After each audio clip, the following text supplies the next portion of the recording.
ఆ వామన అవతారంలో వామనుడిగా పుట్టాలిగా మరి. దేవతల తల్లి అతిథి, తండ్రి కశ్యపుడు. బాగా గుర్తుపెట్టుకోవాలి. బలి వల్ల బాధపడుతున్న దేవతలను చూసి అతిథి బాధపడింది. అందువల్ల అతిథి గర్భాన శ్రీహరి వామన అవతారంలో జన్మించాడు.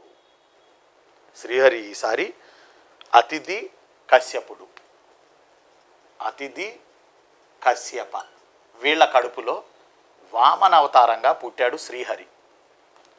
బలిచక్రవర్తి అనే రాక్షసుణ్ణి తొక్కేయడానికి ఈసారి వామన అవతారం ఎత్తారు. వీళ్ళిద్దరికి జన్మించారు శ్రీహరి, అతిథి కశ్యపుడికి. బాగా గుర్తుపెట్టుకోవాలి. అతిథి కశ్యపులకి జన్మించారు శ్రీహరి వామనుడి అవతారంలో. గుర్తుపెట్టుకోవాలి. రైట్. దేవతలపై గెలిచిన ఆనందంలో, ఇంద్రలోకాన్ని అమరావతిని చేజిక్కించుకున్న ఆనందంలో బలి అశ్వమేధ యజ్ఞం చేస్తూ ఇష్టారాజ్యంగా దానాలు చేయడం మొదలేశాడు. అశ్వమేధ యాగాలు చేస్తూ బలి చక్రవర్తి ఇష్టారాజ్యంగా దానాలు చేయడం స్టార్ట్ చేశాడు. వామనుడు తనకు 3 అడుగుల స్థనం ఇవ్వమని వామనుడి అవతారంలో శ్రీ విష్ణువు ఆ దానాలు గ్రహిస్తున్న వారి వరుసలో కూర్చొని ఆఫ్టర్ దట్ తన వంతు రాగా వామనుడు బలితో ఇలా అన్నాడు, 3 అడుగులు దానం చేయవయా నాకు అన్నాడు. శుక్రాచార్యుడికి ఇది సూక్ష్మ రూపంలో కనపడతా ఉంది. బలి గురువు శుక్రాచార్యుడికి ఇదంతా సూక్ష్మ రూపంలో కనపడుతుంది.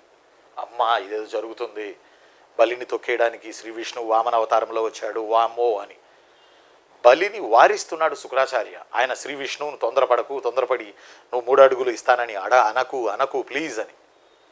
కానీ మనోడు దాన చక్రవర్తి ఇచ్చిన హామీ వెనక్కి తీసుకోడు, ఓకే అన్నాడు. వామనమూర్తి మొట్టమొదటిగా బలి నుంచి నేలను దానంగా తీసుకున్నాడు. నేలను దానంగా తీసుకుని శరీరాన్ని పెంచాడు. ఒక పాదంతో భూమిని కొలిచాడు, 2వ పాదంతో విశాల సృష్టిని కొలిచాడు. మరి 3వ పాదం ఎక్కడ పెట్టాలి అని వామనుడిని అడిగాడు. అప్పుడు మరి వామనుడు అడిగాడు బలిని.